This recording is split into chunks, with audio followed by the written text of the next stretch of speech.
মানুষের চুল থেকে বৈজ্ঞানিক উপায়ে ল্যাবরেটরিতে বানানো হচ্ছে মহামূল্যবান হীরা।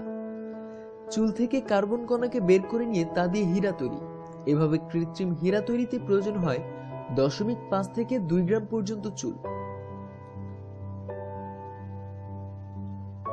পৃথিবীর অভ্যন্তরভাগে যে প্রাকৃতিক পরিবেশে হীরার জন্ম, সেই একই পরিস্থিতি সৃষ্টি করা হয় ল্যাবরেটরিতে। মেশিনের ভেতরে কার্বন কণা দিয়ে সেখানে সৃষ্টি করা হয় অতি উচ্চ চাপ ও তাপ।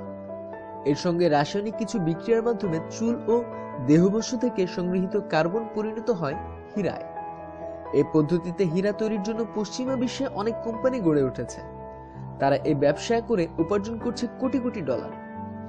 1956 সালের দিকে কৃত্রিম উপায়ে হীরা উৎপাদন শুরু করে জেনারেল ইলেকট্রিক কোম্পানি।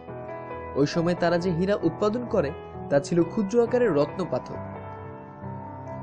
তবে আরো 15 বছর সাধনা করে এই কোম্পানি 1971 সালে উৎপাদন করে রত্নমানের 1 ক্যারেটের হীরা। কৃত্রিম উপায়ে হীরা উৎপাদনের ইতিহাস এখান থেকেই শুরু। উৎপাদনকারীরা বলছেন, এভাবে উৎপাদিত হীরা হয় অনন্য। কৃত্রিম উপায়ে বানানো এগুলো প্রাকৃতিক হীরার মতোই উজ্জ্বল। সুতরাং আজই আপনার চুল সংরক্ষণ করুন, হয়তো ভবিষ্যতে আরো অনেক দামে বিক্রি করতে পারবেন। এ সম্পর্কিত আরো বিস্তারিত তথ্যের জন্য সাবস্ক্রাইব করুন। ধন্যবাদ।